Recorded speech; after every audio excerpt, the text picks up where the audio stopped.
पाठ 8 बुद्धिमान विष्णुदत्त। प्राचीन काल की बात है। हिमालय पर्वत की तलहटी में रतनपुर नामक का एक गांव था। गांव में थोड़ी दूर पर एक मंदिर था। उस मंदिर में बहुत सी घंटियां थीं। ये घंटियां सोने की बनी हुई थीं। प्रतिदिन ग्रामवासी घंटियां बजाकर मंदिर में पूजा अर्चना करते थे। एक दिन चोर मंदिर के पास से होकर गुजरा।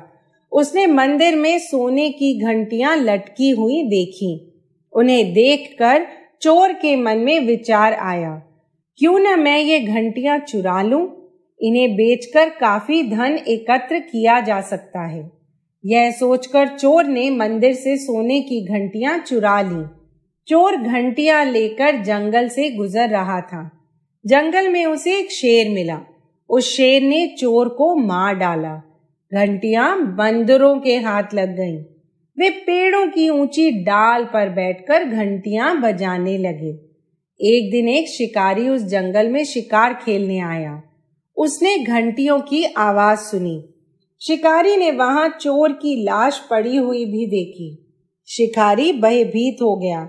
वह डरकर गांव की ओर भागा।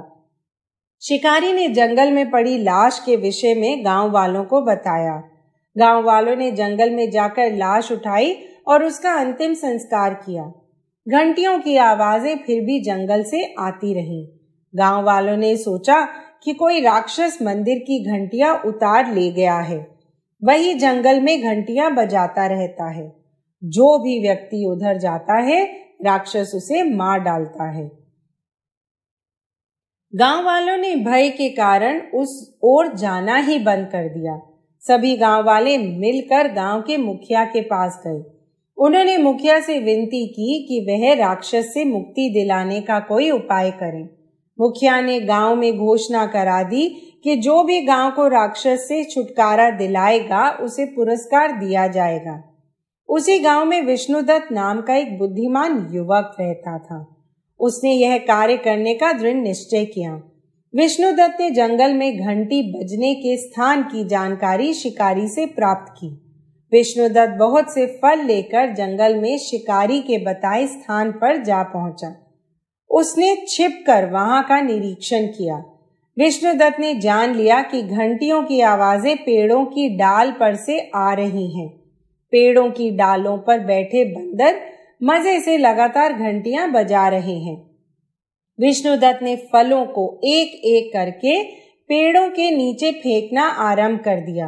बंदरों ने भी उसकी नकल करते हुए एक एक घंटी नीचे फेंकनी शुरू कर दी और फल उठाने के लिए नीचे दौड़ पड़े। विष्णुदत्त ने शीघ्रता से सभी घंटियां एकत्र कर लीं। उसने उन घंटियों को मंदिर में जाकर यथास्थान टांग दिया। फिर उसने उन घंटियों को बजाया। मंदिर में घंटियों की आवाजें सुनकर गांव वाले प्रसन्न हो गए। सभी गांव वाले मुखिया के साथ मंदिर में जा पहुंचे। मुखिया ने विष्णुदत्त की साहसपूर्ण कहानी सुनी तो वह बड़ा प्रसन्न हुआ।